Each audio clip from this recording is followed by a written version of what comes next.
is AEW successful? Why is Tony Khan running his promotion better than Vince McMahon and Bruce Pritchard are running Monday night and Friday night? Long-term booking.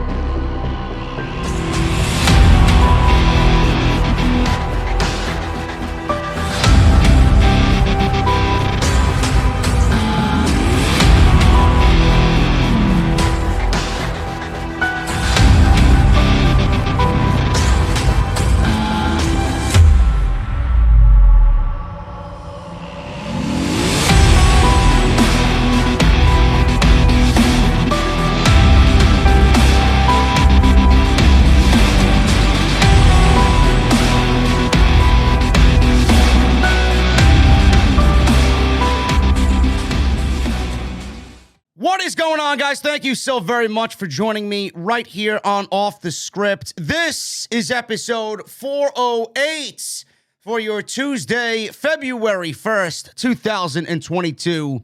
I am JD from New York, and behind me, as you guys know, is the OTS venue. Thank you for joining me on your Tuesday afternoons, wherever you may be, whether it's on YouTube or iTunes, Spotify, and my new home with Blue Wire Podcasts. We got a lot to get into today, man. There is a ton of Royal Rumble news, and it's not of the good variety. It is actually very depressing. We're going to go over all of the news that have come out in the last 48 to 72 hours since we were removed from one of the worst Royal Rumbles, both men and women Royal Rumbles, that we've ever seen. Very boring. There's reasons why everything was a complete disaster on Saturday night, why we felt the way that we did after the show went off the air. It is nothing more than a complete mess within WWE right now, and WrestleMania season is going to be very rocky. It is going to be a very, very long, bumpy road to WrestleMania in Dallas, Texas. We will go over all of that. We got news on Shane McMahon. We got news on who was supposed to win the Royal Rumble. Then it was later retracted. Was Brock Lesnar scheduled to be the winner of the Royal Rumble? How long was Drew McIntyre supposed to be in the Royal Rumble? Who produced the Royal Rumble? Or I should say, who sabotaged the Royal Rumble? I got news on Ronda Rousey. I got news on Charlotte Flair. I got news on Seth Rollins, Elimination Chamber. Strap yourselves in, guys. It's going to be a very, very big, newsworthy episode of Off the Script. Follow me on social media at JD from NY206. That's Twitter and Instagram. Hit that subscribe button down below. Turn on the bell for all notifications. If you guys missed any of the content that I've uploaded myself in the last 72 hours, make sure you guys go and do that. We got Friday Night SmackDown going on into Saturday's Royal Rumble show. Thank you to everybody once again for making the Royal Rumble post-show live on Off the Script one of the most watched in recent memory. We had almost 5,300 live viewers here on the podcast Saturday night. We still had almost 4,000 people on the show going into the wee hours of the morning around 3 a.m. There were still almost 4,000 people watching the podcast, man. That is truly, truly amazing. It is tremendous, the support that you guys show the podcast. I appreciate you. I love you. Thank you so very much. If you missed my thoughts on the Royal Rumble, it is live on the homepage. Go and check that out. We were live for Monday Night Raw last night for what I thought was a semi-decent Monday Night Raw. The show had meaning. The show had importance to it, being that we got Elimination Chamber qualifying matches. Some had to qualify, some didn't, which didn't make any sense, and I ranted about that. We talk about Brock Lesnar being in the Elimination Chamber, Bobby Lashley defending the WWE title inside the Elimination Chamber, why I don't like either of those scenarios, and how I would book the Elimination Chamber, being that AJ Styles and Matt Riddle proved to be two of the biggest, I would say, fan favorites in that Elimination Chamber to walk out victorious and walk out the new WWE champion. We book it all. We book it all. We book the WWE title situation going on into WrestleMania, as we all are pretty much in the know that Brock Lesnar will be challenging Roman Reigns for the Universal Championship. We don't know if it's going to be just for that title or if it's going to be a title versus title, possible unification, possible ending of the brands, but we don't know. But Lesnar's in there. We talk about it all on Monday night. Go and check it out. That is also on the homepage right now if you missed any of that content. Obviously, you guys know the thumbs up situation. Man, hit that thumbs up. Let's try for 1,000 likes minimum on YouTube today for episode 408. Go get your t-shirts. Bonfire is the place. Bonfire.com, the exclusive home of Off the Script. And make sure you guys go check out my sponsor for today's show, which is Audible. audibletrial.com/script. I know you guys love free shit. I know you do. And I'm giving you guys 30 days free of Audible service and one free audiobook of your choice. With over 200,000 choices to choose from, the choices are endless. So make sure you guys go and get that offer. It's a great deal. audibletrial.com/script. And I want to thank them, as always, for being a great friend and a family member right here to the podcast on Off the Script. All right, man, let's start at the top. WWE obviously touting, because they know the reaction to the Royal Rumble has been overwhelmingly negative. So WWE, in typical defensive mode, they go into touting all of their record-breaking accolades coming out of St. Louis for the Royal Rumble. WWE is actually touting the second highest gate in Royal Rumble history, record amount of merchandise sales for Saturday night. This past Saturday's Royal Rumble was not only a big show for WWE, which in the end dropped the ball tremendously, it also starts the road to WrestleMania, and it's also great for business. This is WWE's money-making season, and it all starts with the Rumble. WWE gave some business metrics to the Sports Business Journal to tout the success of the show on Saturday night. The event drew a sellout crowd of 44,390 from the Dome at America's Center in St. Louis, Missouri, which marks the second most attended WWE event since the start of the COVID-19 pandemic. Last year's SummerSlam event was held at Allegiant Stadium, and that holds the record since WWE returned to the road with live audiences. WWE also had its second highest gate in the 35-year history of the Royal Rumble. Regarding some of the merchandise sales on top of the live gate, this show delivered a record amount of sales in the history of the Royal Rumble.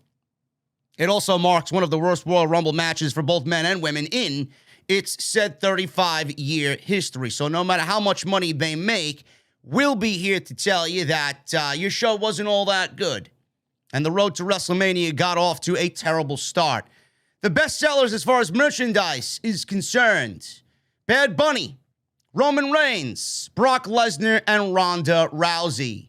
Wow, man, WWE really creating some new stars, man. Bad Bunny, man, what a rookie he is, right? Where's the active roster and the new talent that WWE is pushing? You get a sense that WWE doesn't push anybody. If you're not in the know, all you got to do is look at the merchandise sales. Simple. WWE's not pushing or building new stars at all. Ronda Rousey, Bad Bunny, Roman Reigns, Brock Lesnar. Yes, the normal, the usuals. But it's the same shit every fucking year. I get tired of reporting it. WWE had various surprises take place on the show. Ronda Rousey returned. She won the Women's Royal Rumble after dropping the WWE title earlier in the night to Bobby Lashley. Brock Lesnar won the Men's Royal Rumble match. Two semi-part-time superstars. It's awesome. It's awesome. I wonder why people are upset about the Royal Rumble on Saturday night, man. I'm having a very difficult time figuring that one out. Shane McMahon. He's talked about all week. All week, Shane McMahon's been talked about. He's going to show back up in WWE at the Royal Rumble. After Royal Rumble, he's going to be a regular recurring character on the show all the way through WrestleMania. He's going to be a heel. He's going to be doing this. Plans for Shane McMahon in the Elimination Chamber. Shane McMahon at WrestleMania. Yada, yada, yada. Blah, blah, blah.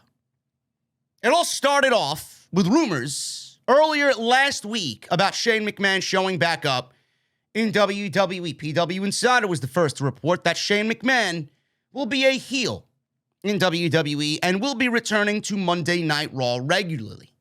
Now, there's no word on who he will be feuding with. The names I'm going to throw at you are pretty sad to be real with you guys, sad, pathetic.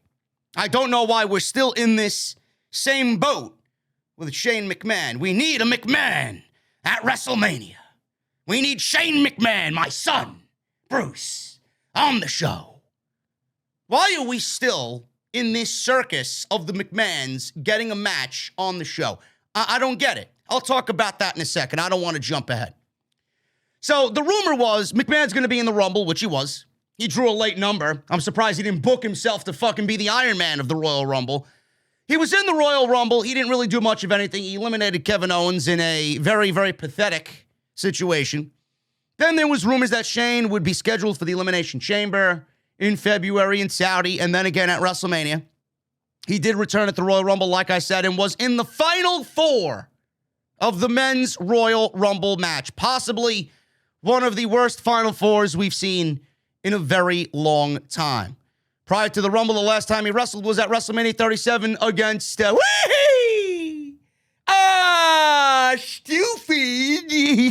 and that whole fucking angle with Strowman, right? Or Titan, as he's calling himself now. Presumably his return to Raw will build, whenever that may be. It didn't happen last night. Presumably his return to Raw is going to build to a match at WrestleMania. Maybe WWE is holding off on Shane McMahon until after the Elimination Chamber. That will give them enough time to tell whatever story they need to tell, because you know WWE doesn't have the brain power to take a Shane McMahon and whoever feud and build it over 2 months. That would be absolutely excruciating after what we saw him and Strowman do all those weeks leading to their match last year. Awful. Now, that was earlier in the week and on into the Royal Rumble. Then the news started to leak out that Shane McMahon was the mastermind behind the Royal Rumble.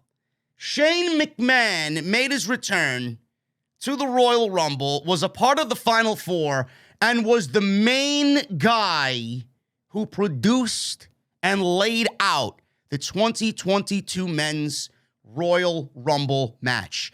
Ringside News reports that there is a substantial amount of heat on Shane McMahon, who was also given the role of lead writer and producer of this year's 2022 Men's Royal Rumble match. McMahon's actions were said to be the talk of people in WWE on Sunday after the Rumble and Monday in the offices of Titan Tower. Ringside News was told by a tenured member of the creative team.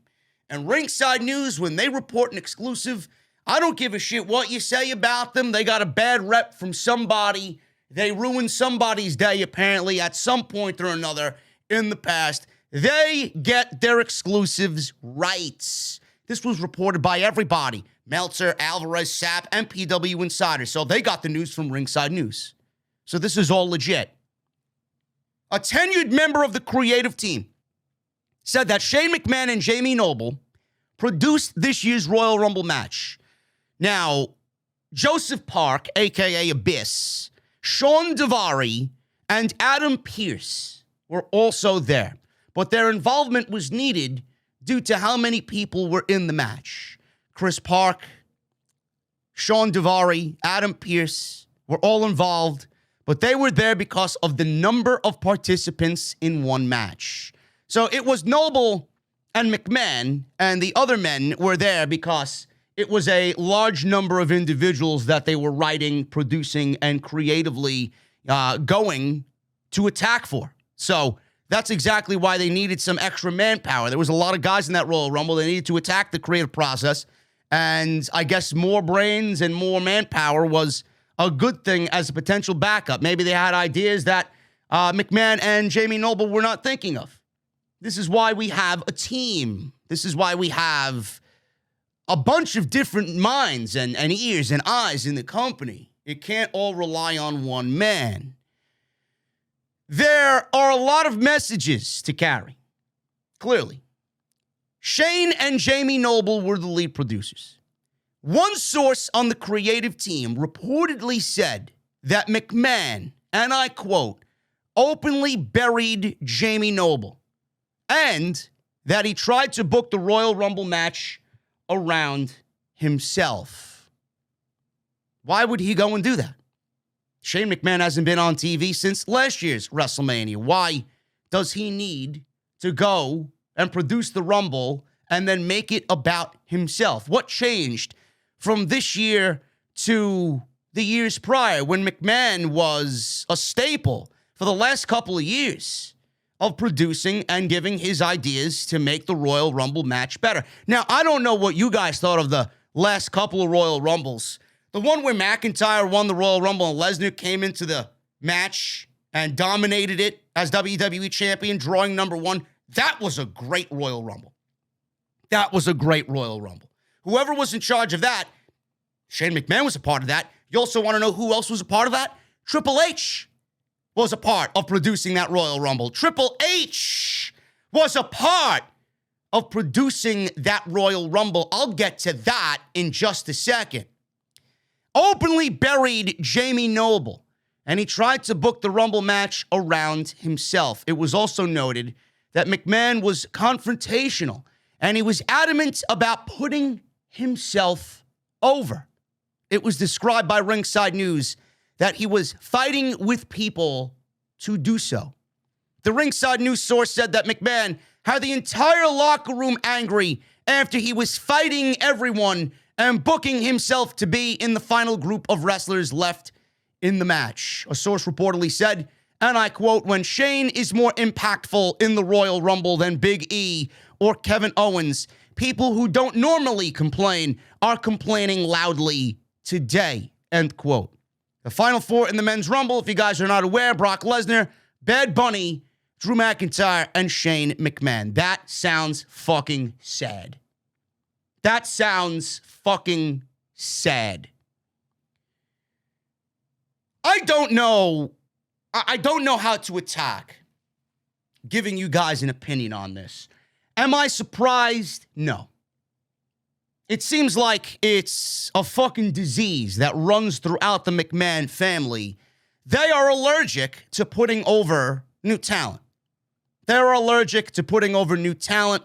And all they want to do is make sure that the McMahon name is up front and center when it comes to everything WWE related. Vince is running creative into the ground, and Vince doesn't give a shit about doing right or wrong on the show as long as it's his vision.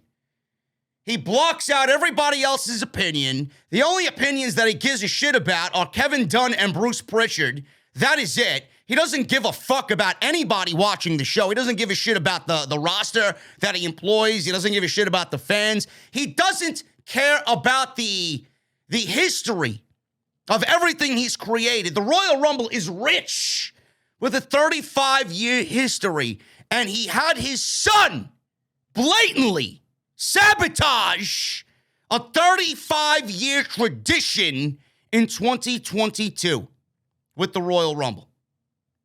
I don't know how to feel about that. Am I surprised? No.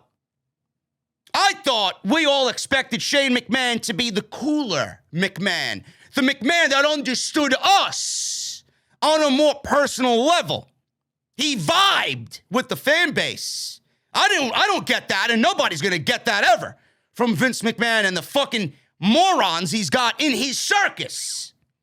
We all thought Shane McMahon was somebody that we could really level with, that he would be interested in hearing our thoughts, that Shane McMahon would have different ideas that would maybe enhance the show over what his father usually brings to the table. We all thought that. After this report, I don't think anybody is ever going to trust Shane McMahon again. Now, I want to throw this out there. I don't know. Shane McMahon hasn't been in WWE in a creative capacity for a very long time. Only the Royal Rumble. He has nothing else to do. Every year he comes back seemingly for the Royal Rumble because it's the start of WrestleMania season and we got to get our token Shane McMahon match. So Vince puts him in charge on a team with the Royal Rumble producers. Is it a possibility that Shane McMahon is so fucking upset And this really falls on Vince McMahon as well, because clearly he doesn't A, give a shit, or B, he didn't read the script to give enough shit about what was happening on the show. All he cared about was, is Brock Lesnar winning? Yep, all right, that's it. Just make sure Brock Lesnar wins. I don't give a shit about what happens 1 through 29. I could see Vince McMahon feeling that way, as long as his vision and his winner gets him to where he wants to be at WrestleMania.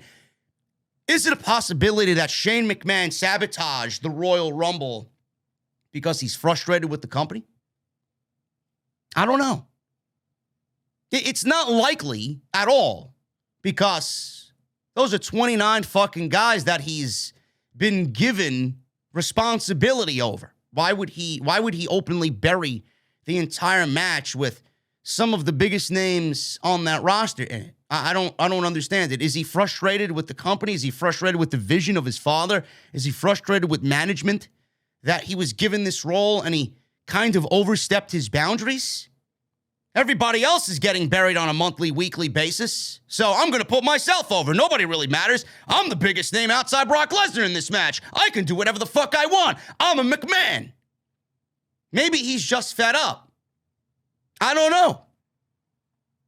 know. Shane McMahon sabotaging the Royal Rumble is fucking pathetic. And do you want to know why the Royal Rumble was as bad as it's ever been this year? Shane McMahon is a big proponent of that. But Triple H was a part of the last couple of Royal Rumbles. His creative input was respected. His creative input was given during these great Royal Rumble matches. Some of his vision played out on what we saw in these last couple of years in the Royal Rumble. Would Shane McMahon be openly doing that, what he did this year, if Triple H was on the team of producers for the Royal Rumble? I don't think so. I don't think Triple H would have allowed Shane McMahon to do what he did in the Royal Rumble. When you sit on the throne and you're given the keys to part of the kingdom, you will abuse power. It seems like it's a fucking thing in this company to be given power, any kind of power. And most of the time when those individuals are given power, they fucking abuse that power for selfish reasons. There's not one single fucking person in this entire company. And you can tell me how Triple H has buried talent. You can tell me how Triple H has ended careers and has done nefarious things here and nefarious things there. Fine. We all know Triple H was a scumbag who tried to bypass the system and be selfish more than anybody else in the history of this fucking company. Fine. I know what he's done. I heard the stories. I read the news. I know about Triple H. I'm talking about this version of Triple H. Maybe you don't like this version of Triple H. Maybe you think Triple H used NXT to really kind of rebuild these bridges of all the past relationships that he's fucking destroyed. And he wants to get back into the good graces of people, and that's why he created NXT. The stories I've heard about Triple H in regards to NXT, how some people don't feel bad about him, that's your opinion. That's your opinion. I respect Triple H for what he's did to NXT and what he's done for NXT, because NXT was some of the best WWE produced shows. The product of NXT was some of the best shit that WWE has ever in its history given us. If you don't agree with that, there's the fucking door. Get the fuck out. Triple H would have never allowed Shane McMahon to do what he did. Triple H is the only guy that really nurtured, cared for, and wanted the talent to succeed. Triple H is one of the primary reasons why the Royal Rumble fell flat on its face this year. Shane McMahon sabotaging the Royal Rumble is a fucking disgrace. A fucking disgrace. If I'm Vince, not even Vince, if I'm the roster, I'm going to management. I don't want Shane booking the Royal Rumble. Did you see the reaction that everybody gave the company after the Royal Rumble and how disappointed they were? Why does Shane McMahon get to be in the Final Four? Why is Bad Bunny in the Final Four? WWE has shown you, yet there are people out there that willingly defend this company to their last dying breath. If you think Bad Bunny is the right creative move to have him featured in the Final Four along with Shane McMahon. Oh, but Brock Lesnar and Drew McIntyre were there. I don't give a shit. I don't give a shit. If Bad Bunny and Shane McMahon is your idea of a Final Four, if you don't know the fucking importance of the Final Four in the Royal Rumble, it's grown into this thing. It's a very important spot in the Royal Rumble. It's probably the most important spot next to the number 30 position. Because that's the biggest, who's going to come out? Who's the last one? Is it going to be a big name? Is it going to be a big return? Is it going to be somebody not even employed with the company? That is a very important role. And the fact that it went to Bad Bunny and Shane McMahon, you don't have a problem with that? You could have built up any name to be in that Final Four. What happened to the days of drawing number 1 through 5 and then lasting all the way till the end and being in the Final Four? Just by that notion alone, you made a new superstar. That's what I'm talking about, having somebody built in the Royal Rumble and giving them a spotlight. It's something that they could carry on into television for months.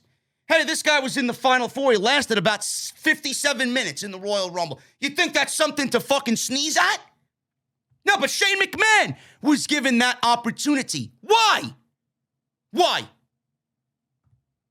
If I'm Vince McMahon, not even Vince McMahon, if I'm the roster, I'm speaking up. And Vince is clearly the one to blame because, and Bruce is as well, because this went through fucking order of generals back there. It started from the fucking match that was laid out. Obviously, Bruce had to oversee it. Bruce was okay with it because Vince was okay with it. And if Bruce is okay with it, Vince is going to okay it. Because Bruce does what Vince wants. So at the end, Vince should really be the one to look over this shit and deem, nah, it's not right. But everything got okayed. Everything got okayed in this particular situation. The Rumble failed. The Rumble failed. And not only did it fail us fans, it failed the locker room. Backstage morale was down after Vince McMahon made several changes to the Royal Rumble matches themselves.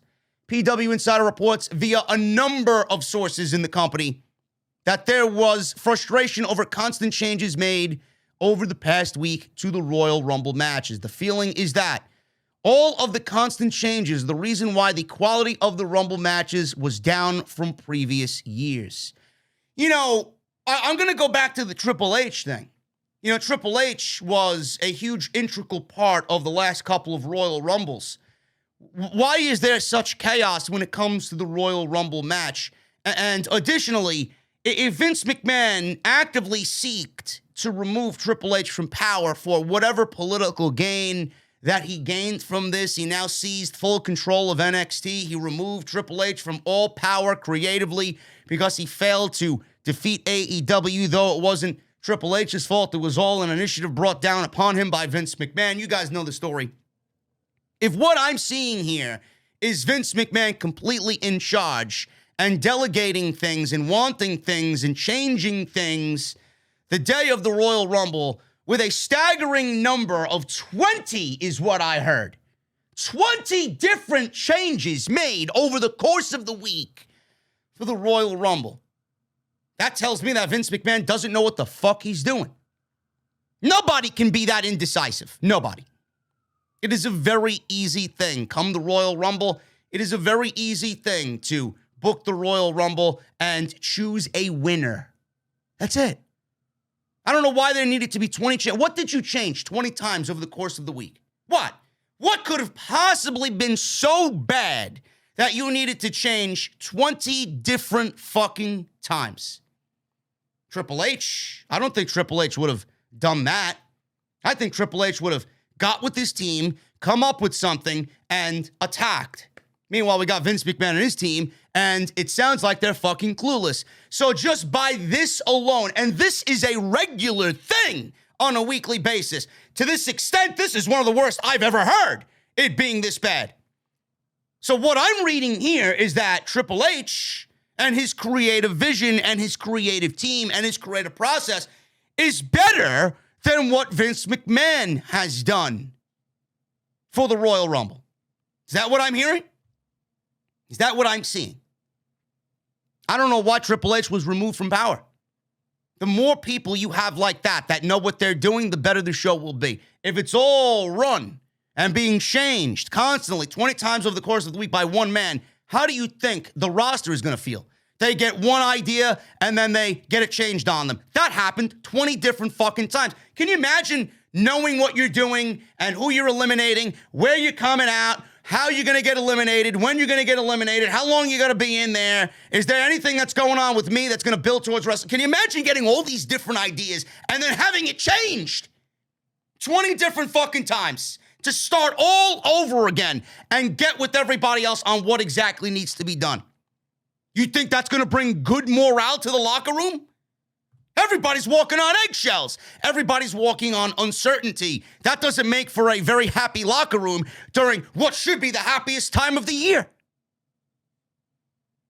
20 different times over the course of the week. There were some spots that were changed and discarded. There were also changes made to eliminations, order of entrance, and there were changes made to how some of the talent interacted at different points during the match. Even worse for the men's Royal Rumble match is that Kofi Kingston's Daredevil spot was badly mistimed, and he was eliminated earlier than he was supposed to, and that forced them to cancel spots that were planned for him and Big E. That's what they get. They want to ride the same fucking ride over and over and over again. At some point, it's going to malfunction. There were so many changes made to the women's Royal Rumble match, and that led to people being frustrated throughout the day because there were so many moving parts to keep up with. It was described as a confusing hodgepodge of things that some people needed to remember or get out of their brain if an idea was scrapped. That doesn't sound like it's a very pleasant evening at the office at all. It was noted that Vince McMahon was deeply involved in every aspect of the pay-per-view, and morale was very down. One talent said, "We were all in a whirlwind, just like everybody else. You had your role and your spots down. Everything started over and over and over, and now most of us were back to square one. It changed again and again and again. It wasn't an easy night, even before we hit the ring." Several names were even brought into the Royal Rumble and ended up not being used as well. What a shit show, man. What a complete shit show. And like I said, I'm going to go backtrack to the Triple H idea. The reason why he was there all those years is because not only did he have a vision for these matches, he's been in plenty of them himself. He knows the psychology. He knows what needs to be done. He knows what would work, right? To have somebody that's been ingrained in the Royal Rumble match and has won Royal Rumble matches himself, I don't get why he wouldn't be a part of this. It should be an all-hands-on-deck situation. Not only that, and I don't want to make this a Triple H love fest, but he also is Papa H. That term didn't come out of thin air. He was always the type of guy that would go into the locker room and be that shoulder for people to vent their frustrations to. They don't have that anymore. You think Bruce Pritchard's doing that? You think John Laurinaitis is doing that? You think anybody on Vince McMahon's team is doing that? You think any of the producers are doing that? The producers have no power. They're told what to do. Lay out this match. Let me go over it. If I don't like it, I'm changing it. They have no power. Nobody has any power except Vince McMahon's circus. The morale in WWE's locker room Saturday night at the Royal Rumble was heavily affected by Triple H not being there. And that was reported also by PW Insider and Ringside News. Ringside News reported that there is a ton of heat on Shane McMahon. PW Insider also backed this up and stated additionally that sources told them that Triple H not being there for the first time in years was also a factor as to why things fell apart. He was not there because he's dealing with health issues. I'm sorry, he's dealing with health issues? Meanwhile, this guy's going on TV shows and being interviewed, and he's taking tours like a fucking second-hand office fucking runner, right? Following all the suits and ties into WWE's new construction site for their new headquarters being built this year. So he still has health issues, right? Is that what the media, is that what these journalists want you to think? Triple H is not there, not because of health issues. Triple H is not there because he was stripped of every ounce of power that he once had. He's not there because of health issues. If Vince wanted him back, he'd have him back. Vince doesn't want him back. Tired of this narrative. I'm sorry. If it was up to Triple H, I'm sure he'd want to be back. But he's not. And morale suffered. And the Rumble suffered because he wasn't there. For the first time in years, he hasn't been there. For previous Royal Rumbles, he would be involved in an advisory role and would make changes to accentuate certain talents. Like I said. He would also make sure there were little moments in the match to boost overall presentation of the match. It was said that his absence was absolutely felt. Awful. I can't stand. I can't stand reading something like that. They absolutely fucking sabotaged the Royal Rumble. If there's one thing that you've learned up until this point, it's that the McMahons need to fucking go. Every single fucking one of them. Stephanie can stay. She may be the most normal of them all. Shane, Vince need to go. They need to go. The Royal Rumble was sabotaged. Shane had absolute power over everything in the Royal Rumble match. Vince gave Shane the keys to the kingdom and it fucking backfired. Is Vince McMahon going to blame his son? Probably. He's blamed him for things in the past before, many times before. But it all falls on Vince McMahon because he did not allow Triple H to be there. So what does this tell you? The McMahons are fucking clueless that Triple H, even in his absence, even after being stripped of every ounce of power, has been right. Triple H has been right even after NXT's death. Triple H has been right. It's amazing. In fact, it's sad and beautiful at the same fucking time. It's sad because we don't have his vision. And it's beautiful because these fucking people think they knew what they were doing. They thought they knew what they were doing. They thought, let's get them out. Things will be our way, the right way. And it actually is the opposite. It's a beautiful thing and a sad thing at the same time. It was absolutely felt, says sources. Tyson Kidd, TJ Wilson, Natalya Neidhart's husband. He's married to Natalya. He usually takes a big role in producing the women's matches and helping them during rehearsals. He was not involved in the process this year, and he hasn't been around in recent weeks, but is still officially with the company. Dave Fit Finlay was brought in from NXT to help produce the Women's Rumble since he had been a big help with the division in the past. PW Insider said that not having Levesque or Wilson in their roles was a big factor in how the matches were presented on Saturday. Who made that decision? Is TJ Wilson going through a health issue that he can't be there? Why is he not there? That's what I'd like to know. Fit Finlay, he's been a part of the women's division before. I think he's done a very good job from what I've read in the past. He's done very well to handle the women's division in a way that it should be handled. One of the better minds there to really guide them to where they need to be. So it's not really coming down on him, but obviously if Fit Finlay was there, he could have absolutely used some people around him to really, like the report said about Triple H, accentuate talents, make changes, give you those little moments to boost the overall presentation of the match. Maybe that's what Fit Finlay was missing with TJ Wilson being out and not being there at the Royal Rumble. I don't know. And I said this on Saturday night when I did the post show. I honestly, and both matches were terrible. Both matches were very, very just poorly booked. But if I had to choose one over the other, I'd actually take the women's match over the men's match.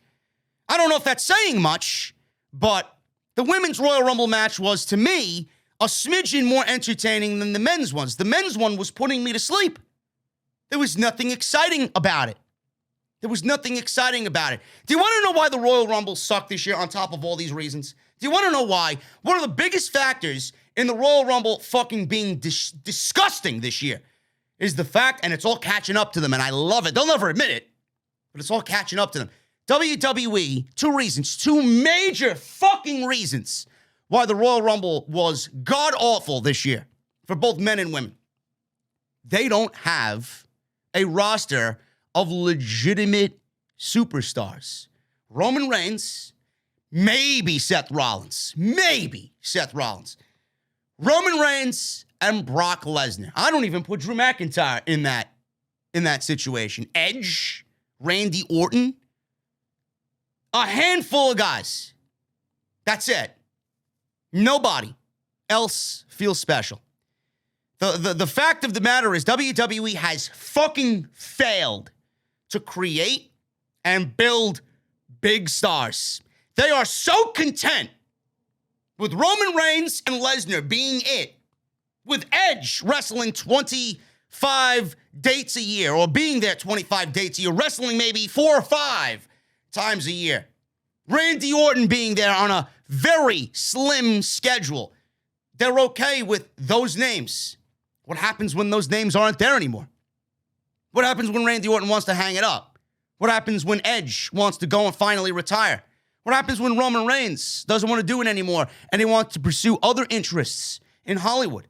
What happens when Brock Lesnar doesn't sign a new multi-year deal with WWE for X amount of money and he says, I don't want to do it anymore. I want to go back to Saskatchewan and hunt moose and fuck my wife?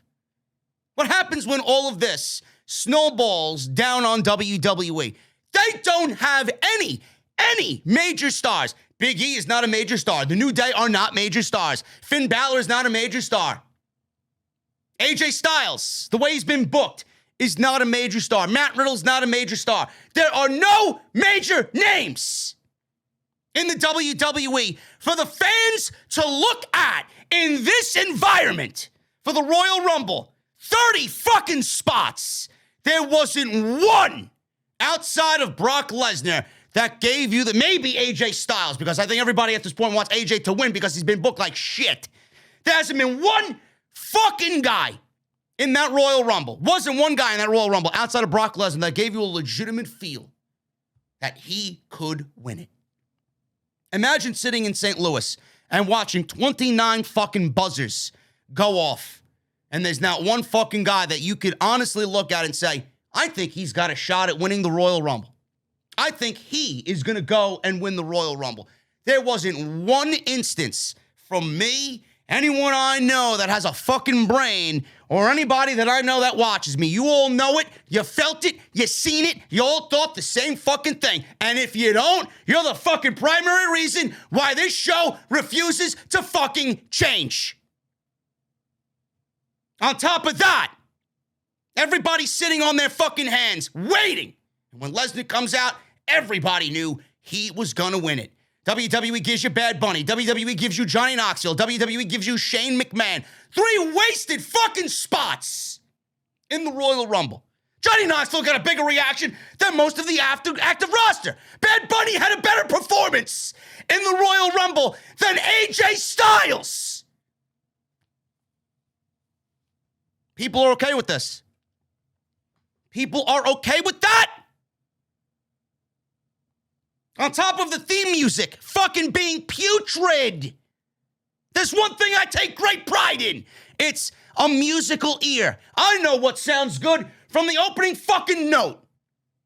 The theme music that WWE has fucking given us and created through Def Rebel is some of the worst music for a professional wrestling environment I have ever fucking heard.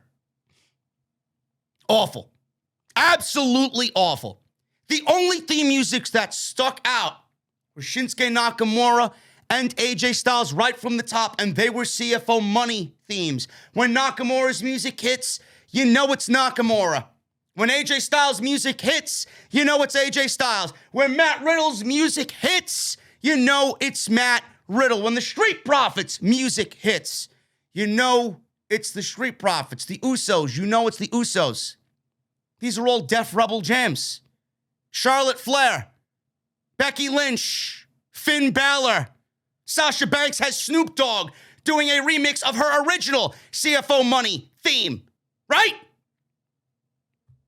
Everybody in that company got their theme music changed. Bianca Belair, you know Bianca is coming out when her theme music hits. Brock Lesnar has a Jim Johnston fucking theme. They never changed his fucking theme.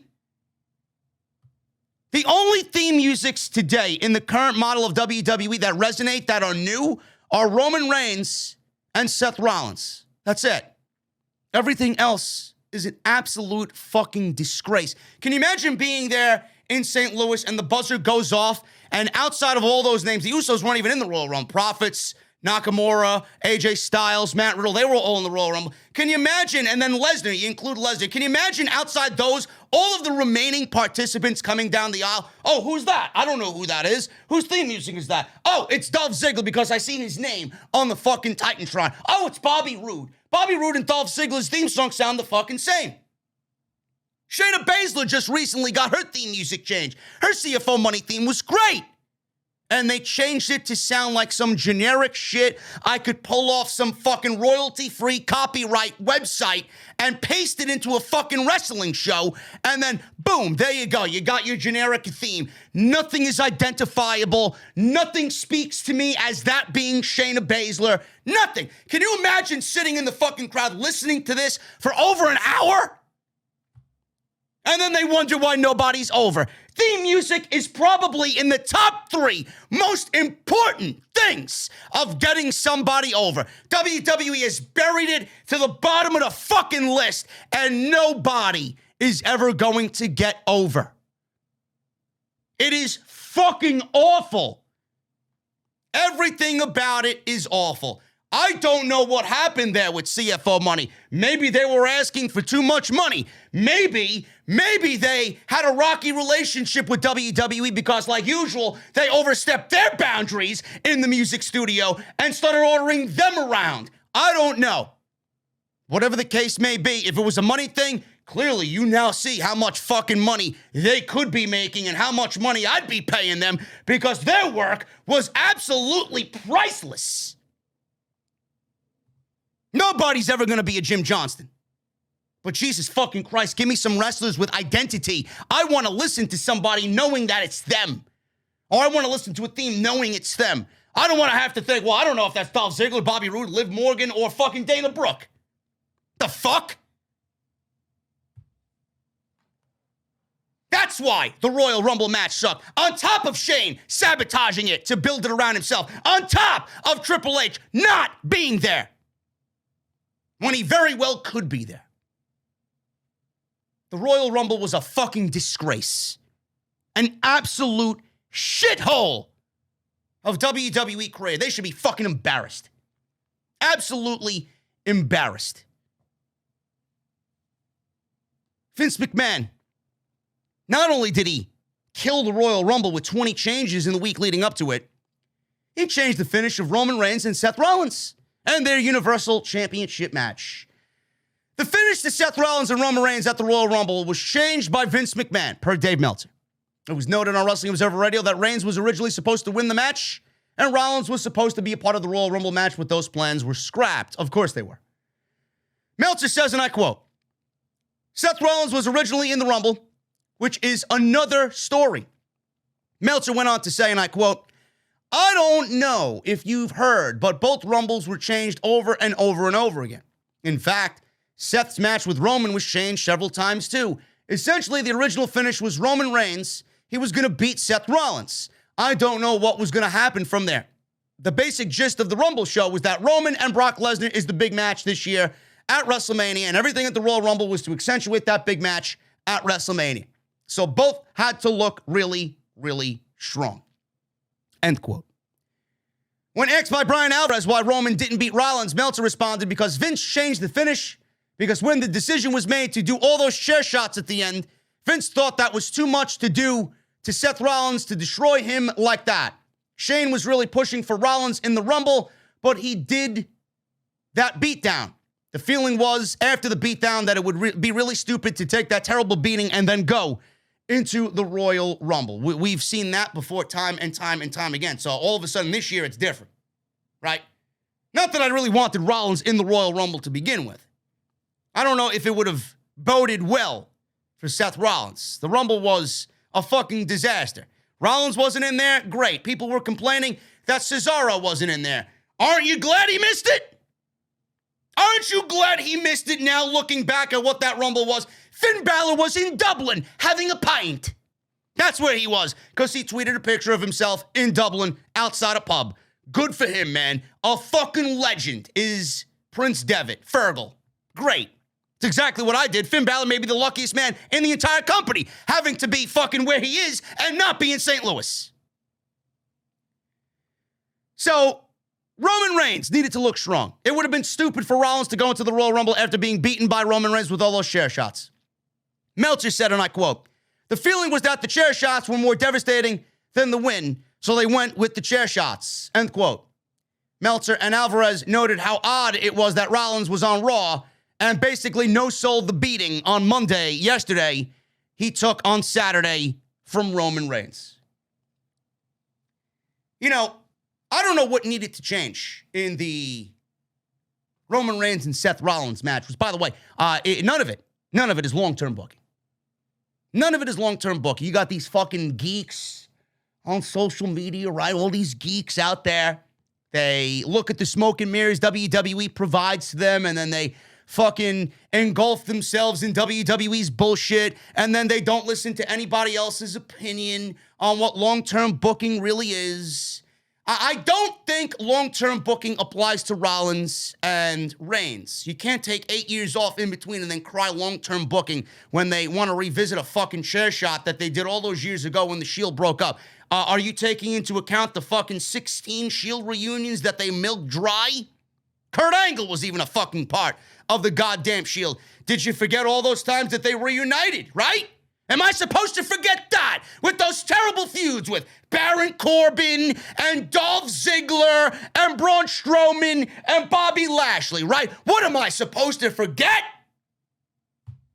No, that didn't happen, though, because it wasn't mentioned. Long-term booking, my fucking asshole. You fucking morons. Long-term booking. It's the reason why I'm here, and you, I'm sorry, you ain't growing, I wonder why, with shit fucking opinions like that. Knowledgeable, you are not. That's why people come here. WWE could have saved themselves a ton of trouble. WWE could have saved themselves a ton of trouble. Do you want to know how? Why did Roman Reigns need to intentionally get himself disqualified? It makes him look cheap. It makes him, in the wee hours of this match, at the 11th hour, right? In the 11th hour, per se, I can't beat this guy. I'm going to choke him out, and I'm going to save my title reign because of a DQ, of a technicality, right? Everybody wanted Rollins to win that match. Clearly, that was the wrong creative move. That was not the right move for WWE to make there. If WWE had one little thing to hang their hat on, they would have saved themselves a mighty embarrassment.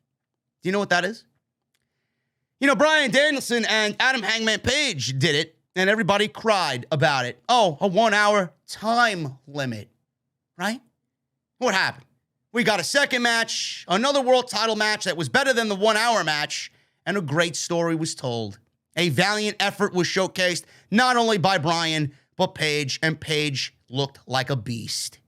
The visual of both men bleeding over the biggest prize in the sport was a tremendous sight. And how did we get there? We got there via time limit, right? It went 1 hour. Time limits usually go 15, 20, 30 minutes. We've seen Bryan and Omega, right? At Grand Slam in September at the Arthur Ashe Stadium show. WWE would benefit. They may not think so because it's passé. It's old school, right? WWE would benefit from time limits. This way, a time limit would have made Roman Reigns look strong. It would have made Seth Rollins look strong. In fact, In some circles, Rollins actually out-wrestled and outperformed Roman Reigns. So if it went the time limit, it would keep both guys looking strong, but it would also give Seth Rollins the advantage. And it would set up another rematch. Better than just a DQ. Reigns looks weak. No matter the chair shots, he looks like a desperate fool. I can't beat him, so I'm going to beat him after the match is over with these chair shots that I apparently owed him all these years ago, but also didn't mind the fucking 19 Shield reunions that happened after that. Give me a fucking break. Just as quick as you broke up, you got back 21 other fucking times. WWE would do so much better if we had time limit draws. There had to be another way to book that match. Another way to book that match. You're not even going right to a rematch. You're not going right to a rematch. When does WWE care about someone losing? When? Reigns could have won. Rollins' performance spoke for itself. The fans wanted a fucking outcome. That's all they wanted. The boos at the end of that match were not because Roman Reigns was a heel. The boos were because I don't believe they gave us another disqualification ending. That's the reaction that came out of St. Louis. Reigns could have easily won in that moment with him just reaching for the ropes and then his hand falling down. Would have been an epic scene, an epic visual. But what difference does it make who won the match? Roman Reigns was always going into WrestleMania as the WWE Universal Champion anyway. So why not? Rollins turned around 48 hours later and got himself into the chamber. You were going to put him in there whether he had a good performance or if he wrestled somebody on Monday night. So what difference does it make if he lost to Roman Reigns at Royal Rumble? You were going to fucking do what you wanted to do anyway, like you usually do. And most of the time, it doesn't make any sense. You didn't even make sense of Rollins winning the match by DQ as you showed up on Monday and chimed in that he's in the chamber because of his great performance against Roman Reigns. That's on SmackDown. The fuck does it have to do with Bobby Lashley and the WWE title and the Elimination Chamber? If you went out there and said Roman Reigns got himself disqualified and disobeyed WWE officials, I'm putting him in the Elimination Chamber because of that. That would have been a much better excuse. But WWE takes us to be fucking idiots. We gotta fill in the logic gaps ourselves, and they feel like they don't need to explain. Worry about it yourself. Work it out yourself. I want to hear it from you. I want to know why Rollins is in the chamber because of his performance. It doesn't make any sense. It doesn't make any sense. He won the match. He won the match. So how is it based on his fucking performance? Bunch of fucking idiots. They eat this shit up, and they don't give a shit and don't ask questions. So Rollins' plans were scrapped in the Royal Rumble. Great. He was supposed to be in the Royal Rumble. The main event saw Lesnar and Lashley beating Lesnar to win the WWE title. Ringside News, which they reported earlier in this podcast and earlier this week about the Shane McMahon heat and him having nuclear heat backstage after destroying the Royal Rumble match. They also reports, Ringside News, they also report that talent were informed about plans for Lesnar to win the Rumble earlier in the day. So Rumble was always going to Lesnar. There was a rumor that Matt Riddle was going to win the Royal Rumble. I'll talk about that in a second. So Lesnar was always in the plan to win the Royal Rumble. Shane McMahon was reportedly the lead rider, which we talked about. Per the report, Rollins was to compete at one point in the match following his Universal Championship against Roman Reigns. The reasons for those plans I just went over because they didn't feel like it was a good deal to have Rollins beat down with those chair shots like he had been and then enter the Royal Rumble, so they just did the chair shots and did not include him in the Royal Rumble. Ringside News recently stated that there is a substantial amount of heat as well on Shane, low morale, PW Insider is reporting that the morale is also low. They confirmed the report due to the number of changes made to the Royal Rumble. But always in the cards was Lesnar winning the Royal Rumble. That's seemingly the one thing that wasn't changed. Now, there were reports going out yesterday, and I kind of wanted to believe them. And if they were legitimate, it probably would have been so much better off on television and probably at some point would have saved the Royal Rumble itself. Not by much, but it would have been a lot better than what we got. There were conflicting reports about Matt Riddle originally winning the Royal Rumble. Lesnar won the Royal Rumble. Ringside News was told by a tenured member of the creative team about the reports for Riddle possibly winning the Royal Rumble. They are not true. The writers were told at least 2 weeks prior to the Royal Rumble that the winner was going to be Brock Lesnar. Get us to that conclusion. The creative team was not told of the Brock Lesnar-Bobby Lashley finish, but they were told Brock was winning the 2022 Royal Rumble match. I don't know how things work in the company. You don't want to tell them the outcome of the Lashley-Lesnar match, but then you want to tell them that Brock Lesnar is going to win the Royal Rumble? How could he win the Royal Rumble as WWE champion? I guess that's another one of those situations where WWE gives you a conclusion for one thing, figure it out. We won't tell you, but you should know what the answer is. But I want to hear it from you. I don't know what the fuck you're doing or what you're thinking. For all we know, Lesnar beats Lashley, and I got to book him to win the Royal Rumble. The right hand doesn't know what the left hand is doing. It's awful. So the Royal Rumble was always going to Brock Lesnar. Hopefully, Ringside News says that clears up any news and speculation that has been reported that Lesnar winning the 2022 Rumble match was a last-minute decision. It was not. 2 weeks prior was the time given to Brock Lesnar in the Royal Rumble to win the Royal Rumble. Now, what I want to know, and I asked this question on Monday night, if he won the Royal Rumble, why is he getting another shot in the Elimination Chamber? It really sucks. WWE doesn't expect people to expose this, but I will at every fucking chance I get. Brock Lesnar won the Royal Rumble. He's already cashed in his shot at Roman Reigns at WrestleMania, but here he is in the Elimination Chamber. Why? Why is he there? He doesn't need to be there. Oh, because he wants to make it title versus title. But he won the Royal Rumble and lost the WWE title. WWE didn't tell us anything. Nothing. He got fucked over by Paul Heyman. I'm putting him in the WWE Elimination Chamber match for the title. They didn't tell us anything about that. They didn't even hint at it. And the only reason why he's there is because it's Saudi and he needs to do something in Saudi Arabia for the big payday. But WWE didn't really tell you why he was there. They didn't make a storyline explanation as to why they're putting him in there. They're just putting him in there because nothing was explained at all. Brock Lesnar, he pushed himself to be booked strong in the Royal Rumble, as he should, right? If he's winning the thing, he should be coming in there and mauling everybody. Drew McIntyre plans were scrapped at the Royal Rumble. He was supposed to be in the match with Brock Lesnar a little bit longer than they were. Meltzer said there was a lot of heat on McMahon. He talked about it again, being one of the producers. And as far as everything else, Shane doesn't do front office work. He was there to help book the Royal Rumble in the past. He added, for whatever reason, Vince has allowed him to help and do the Royal Rumble the last couple of years, but it was him and many other people, and this one it was as well. But he really took charge and rubbed people the wrong way, evidently. The deal basically with the Rumble was Brock was to murder everybody, and that was it.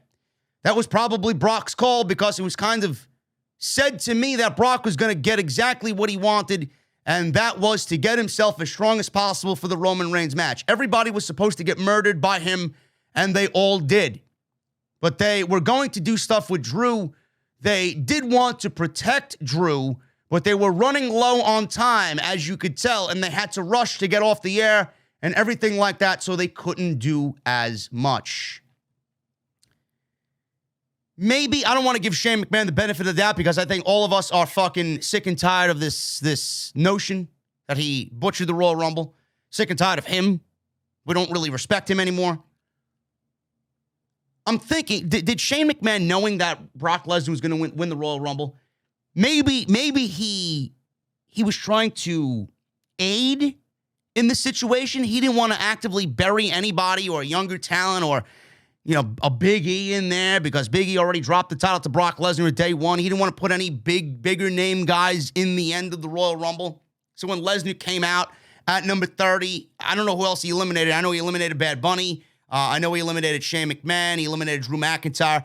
Maybe, and again, I don't want to give him the benefit of the doubt, but maybe Shane McMahon booked the Royal Rumble the way that he did towards the end to kind of save the roster. If Lesnar was going to win, Bad Bunny and myself were expendable, as long as it's not an AJ Styles. I'm not sure if Brock Lesnar eliminated AJ Styles or not. No, it was, who eliminated AJ Styles? Madcap Moss. Never mind. AJ wasn't even there. Should have been. But maybe he did it in a way to save everybody else on the roster, and he used himself as a sacrifice and Bad Bunny as a sacrifice. Maybe I'm just thinking out loud. I don't know. I don't know. Again, I don't want to give him the benefit of the doubt because the Rumble match itself was fucking garbage. The Rumble match itself was fucking garbage. So Lesnar was booked to be strong, and you clearly seen what happened. McIntyre, there was supposed to be a longer, drawn-out back and forth between Lesnar and McIntyre, being that they were in the Rumble match a couple years ago, and McIntyre eliminated Lesnar to get the WWE Championship match at WrestleMania that year. I'm glad that Brock and Drew somewhat look strong. You don't want either one of them looking weak, right? McIntyre had a decent showing in the Royal Rumble, but as far as what those two guys could have done together, I would have loved if we got some teases with McIntyre winning. I thought that would have went over well. But it was almost as quick as Lesnar came out, McIntyre was gone. They didn't do anything. He sidestepped a Claymore kick and then dumped him over the top rope with an F5. There was nothing there. Normally when it's down to the final two, there's some struggle, there's some back and forth, there's some teasing. There was no teasing here. It was Lesnar's going to win, and he dumped him out as easy as anybody. I wish we would have seen more. And this is why Triple H would have been important. He gets those moments, right? He gets those spots. Something like that should have been cared for and nurtured and really meticulously been booked to really make the Rumble special, the ending of the Rumble special. Everybody at that point was just sick and tired. Here we go. Rousey won. Lesnar won. There's nobody new. We want something new. We want something fresh. And WWE failed to give you that. It's awful. Everything about this entire Rumble and all the news that came out has just been, it's tragic. It really is tragic. Kofi Kingston addresses negative comments about his accidental Royal Rumble elimination. Kofi Kingston's traditional near elimination spot didn't go as planned as he accidentally botched his spot this year in the men's Rumble match. He went for a springboard move, was pushed off, and tried to land on the ringside barricade. However, both feet ended up hitting the floor. Since the moment was clearly caught on camera, WWE called it as a shoot, and Kofi was officially eliminated from the match. Kofi issued a statement on Instagram regarding the spot and the negativity that he received. And I quote, "The past couple of days on social media, I've gotten a lot of, why would you think that's even possible? And why would you even try that? The answer to that question is quite easy, because of the potential reward. What if you were to succeed in overcoming what is deemed impossible? The sense of accomplishment felt when you beat the odds and brazenly defy the possibilities is purely ecstatic. People's questions then morph into, how in the world did you do that? And I never thought that would be possible. But alas, it was not to be this time. However, in failure, there is also a reward. One of that may be more valuable than success. The reward is self-learning and growth, true strength. Failure forces you to take a look within and learn about yourself. Do you mope around and sulk? Do you hide and feel sorry for yourself? Maybe for a little while. I think that's natural. But then you use those emotions as a catalyst to push yourself and drive yourself to be better. The castles of success are built in part from keystones of failure. Anyway, this isn't a cry for a sympathetic message in the comments or anything. LOL. Yes, it is. If you add LOL, yeah, it is. I just saw this as a great opportunity to encourage people out there who might be on the fence about trying something because it's too risky or because they are afraid. Push yourself to try, and even when you know the risks, In my case, all of the possible risks became a reality. Physical injury, the emotional weight of letting people down by literally falling short on delivering their expectations, the risk of being laughed at and ridiculed for deciding to try the impossible. And still, if given another chance in choosing whether or not to make the attempt, I'd change nothing. No guts, no glory. No risk it, no biscuit. No pressure, no diamonds. You gotta bet it to get it. All the quotes. Many great rewards come to those who push the limits. End quote. Very inspirational by Kofi Kingston. I'm here to say as a fan, I think the spot is tired and boring. I really do. Just like a Shane McMahon match at WrestleMania. It's tired, it's formulaic, it's boring. We don't want to see it anymore. The Rumble does not need depth-defying stunts like that, okay? We've seen every iteration of Kofi Kingston defying the odds and defying the limits and taking a risk, okay? He didn't need to do that this year. It's a gimmick that got tired a very long time ago. And this one was just as ridiculous as anything he's attempted in the past. I don't know why he attempted to fly off the fucking barricade at the height and the speed that he did, knowing that he was not going to be able to make it. His face would have probably been in somebody's fucking French fries at that point. That's how far into the crowd he probably needed to be to keep his feet off the ground. It was a failed attempt, and an embarrassing one at that, because whatever plans that he had in the Royal Rumble with Big E, not only did you ruin plans for yourself, but you ruined plans for your tag team partner. I don't know why we need to do it, because it's a traditional Royal Rumble thing that's been happening for the last 10 years. Who gives a shit? Now you see the risks, the consequences that come from those risks. He made himself to look like a fucking idiot on pay-per-view. Enough with the fucking games. Enough with the bullshit. Enough with the comedy. The Royal Rumble was a fucking comedy show in itself. We didn't need any more. This only added to why the fucking match was terrible. Ever since that logo went on fire, man, things just went downhill for the rest of the show. I wonder if it really is a symbolic meaning of what is to come this WrestleMania season. And Ronda Rousey on fan reaction at the Royal Rumble. She was interviewed exclusively after the show was over. She says, expect me to not fall for it this time. What does she mean? You fell for WWE's fucking desperate cries to get ratings and pay you. So clearly you fell for something. During her Royal Rumble post-show interview, Ronda Rousey was asked for her reaction to the big moment at the Royal Rumble.